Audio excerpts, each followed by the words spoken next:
मेरे ख्याल से बहुत अच्छे अच्छे बच्चे ऐसे हैं जो कई बार प्रीलिम्स में फेल हो जाते हैं। क्यों हो जाते हैं? इसकी एक वजह तो ये हो सकती है कि उनके पास बुद्धि का अभाव है ना। ये तो आप मानेंगे नहीं, मानना भी नहीं चाहिए। क्यों मानेंगे भाई? बुद्धि तो मोटे तौर पर लोगों में ठीक ठाक रहती है, ऐसा क्या है? तो बुद्धि का अभाव तो है नहीं। एक आध कोई बच्चा ऐसा हो सकता है कि उसकी रीजनिंग बहुत कमजोर है, मैथ्स बहुत कमजोर है, इसलिए उसी से कर नहीं पाता, उसकी बात अलग है।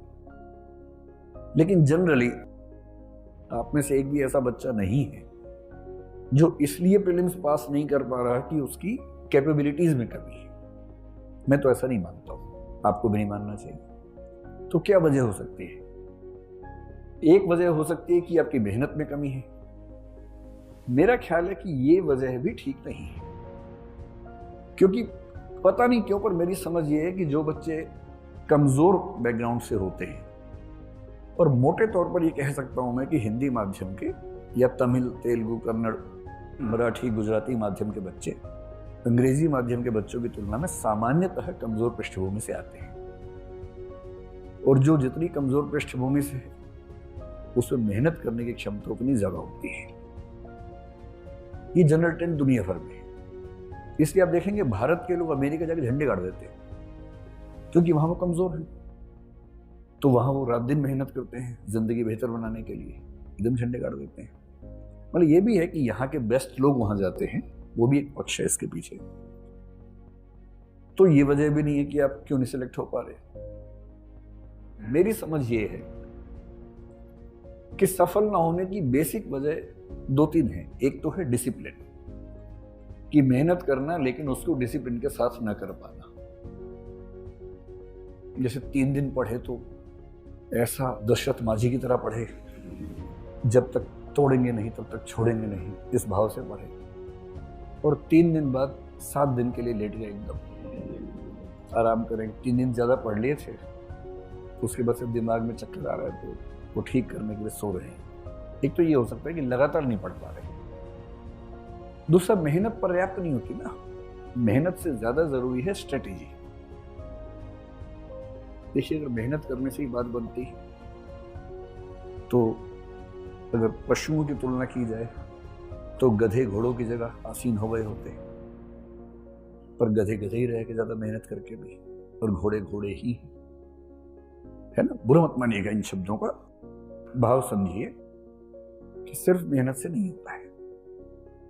कितनी मेहनत कहां करनी है, किस गति से, किस अनुपात में, किस त्वरा के साथ, किस त्वरा मतलब स्पीड के साथ करनी है, ये सब अगर गाइडेंस पूरी आपके पास हो, या तो स्ट्रेटेजी आप खुद बहुत अच्छी बनाने में माहिर हो। जैसे मैं जब विद्यार्थी था, मुझे ऐसा लगता था कि स्ट्रेटेजी बहुत आसान चीज है, इसमें क्या दिक्कत है, और मुझे कभी किसी की जरूरत पड़ी नहीं स्ट्रेटेजी बनाने में, क्योंकि सबका अपना अपना माइंड होता है। मेरा जो तरीका है सोचने का वो एल्गोरिथमिक ज्यादा है, तो वो स्ट्रेटेजी बन जाती है आराम से, दिक्कत नहीं आती। हर व्यक्ति का वैसा नहीं होता, कुछ लोग क्रिएटिव ज्यादा होते हैं, कुछ का अलग तरीके से दिमाग काम करता है, तो स्ट्रेटेजी में उतना दिमाग उनका नहीं लगता। तो या तो आप खुद बना ले, या कोई आपका साथ दे आपकी स्ट्रेटेजी बनाने में और एग्जीक्यूट करने में, यही तरीका है। तो मैं स्ट्रेटेजी प्लस गाइडेंस एक साथ लिख देता हूं, तो आप समझ पाएंगे कि इस प्रोग्राम के पीछे हमारा मंतव्य क्या है, उद्देश्य क्या है। ठीक है। तीसरा क्या होता है, जैसे हम में से कई लोग ओवर कॉन्फिडेंस के शिकार होते हैं, कुछ लोग अंडर कॉन्फिडेंट होते हैं, और मैं अपनी क्लासेस में ये बात कई बार समझाता हूं, किसी के कॉन्फिडेंस से किसी के व्यक्तित्व का आकलन नहीं करना चाहिए। चारों संभावनाएं, जबरदस्त व्यक्तित्व, जबरदस्त कॉन्फिडेंस, ये हो सकता है। जैसे मोदी जी, ये भी हो सकता है कि व्यक्तित्व जबरदस्त ना हो पर कॉन्फिडेंस जबरदस्त हो। इसका एग्जांपल मैं नहीं दूंगा, है ना। वैसे ही देश का माहौल ठीक नहीं है, पता लगा इसी पे किसी ने मार दिया और कहा कि यूक्रेन से बम आया था। अभी तो यूक्रेन के नाम पे कुछ भी हो रहा है, सब्जी के रेट बढ़ गए हैं, लोग कह रहे हैं कि यूक्रेन से सप्लाई नहीं आ रही है, इससे टमाटर महंगा हो गया है। अजीब हाल है। युद्ध का फायदा सब लोग अपने अपने तरीके से उठा लेते हैं। तीसरा ये भी हो सकता है कि योग्यता ज्यादा हो पर कॉन्फिडेंस कम हो, और चौथा तो होता ही है, योग्यता भी कम, कॉन्फिडेंस भी कम। वो तो खूब दिखता है। तो पहले मैं भी जब छोटा था आपकी तरह, जब मुझसे कोई बहुत कॉन्फिडेंस से बोलता था ना कि मैं तो आईपीएस बन के मानूंगा, मैं डर जाता था कि ये तो बन ही जाएगा, इतने कॉन्फिडेंस से बोल रहा है। धीरे धीरे कई अनुभवों से मैंने सीखा कि बोलने पे नहीं जाना चाहिए, और अब तो उल्टा हो गया है। प्रीलिम्स में 100 क्वेश्चन होते हैं, जब मुझे कोई बच्चा बोलता है ना कि 70 ठीक है, मैं समझता हूँ इससे तो नहीं होगा। जब कोई कहता है कि नेट स्कोर 140 प्लस आ रहा है, तो और मेरा अनुमान आमतौर पर ठीक निकलता है ऐसे मामलों में, नहीं ही होता है। फिर वो कई साल तक गीत गाते हैं कि गोला गलत भर दिया था, या रोल नंबर मैंने तो ठीक भरा था, जो इन्विजिलेटर था मुझे गुस्से में देख रहा था, उसने बाद में रोल नंबर चेंज कर दिया मेरा। ऐसी ऐसी बातें, इसी को गालिब कह गए हैं। हमको मालूम है जन्नत की हकीकत, लेकिन दिल के खुश रखने को गालिब ख्याल अच्छा है। तो ख्यालों में रहिए, क्या दिक्कत है। तीसरी बात जो मैं कहना चाह रहा हूं, आप दरअसल कहां खड़े हैं। दुष्यंत कुमार की एक पंक्ति मुझे बड़ी प्रिय है, तुम्हारे पैर के नीचे जमीन नहीं, और कमाल ये है कि तुम्हें इसका यकीन नहीं। पैर के नीचे जमीन है ही नहीं, खड़े हैं हवा में, और कॉन्फिडेंस ऐसा कि बाप रे बाप।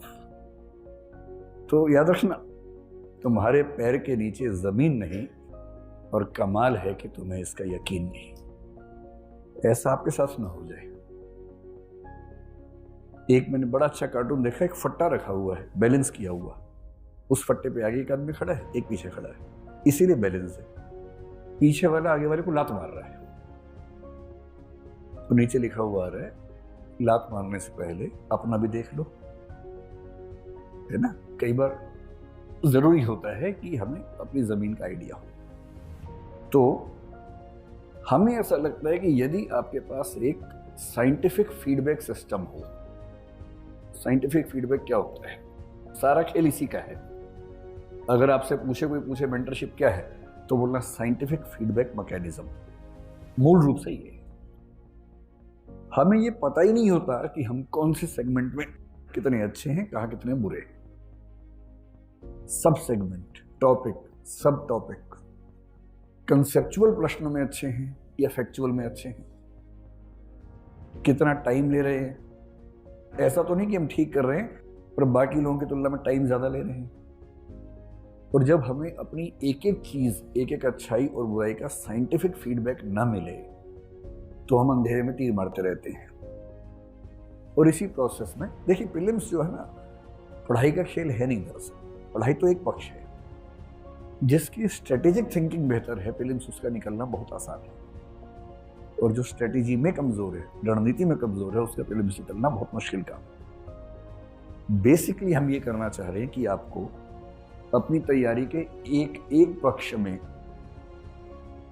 साइंटिफिक फीडबैक मिल जाए, और साथ में एक ऐसा व्यक्ति मिल जाए जो आपको मेंटरशिप यानी कि मार्गदर्शन, साथी की भूमिका में आपके साथ खड़ा हो सके, जो आपसे सीनियर हो, जो उन चीजों से निकला हो जिनको आप झेल रहे हैं, और वो आपको बता पाए कि देखो इस चीज में दिक्कत है तो इसका ये समाधान है, ऐसे करो। आपका हाथ पकड़ के आपको आगे लेके जा सके। अगर ये सब हो जाए, क्या होता है कि 2, 4, 5 नंबर से ही अटकते हैं हम लोग आमतौर पे। वो 5 नंबर की यात्रा बहुत मुश्किल नहीं है इस प्रोसेस में।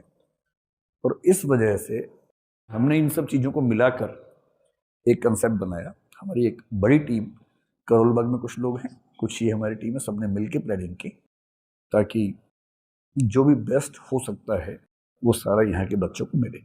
और मैं अपनी इंग्लिश की टीम का भी शुक्रगुजार हूँ, उन लोगों ने बड़ी हेल्प की।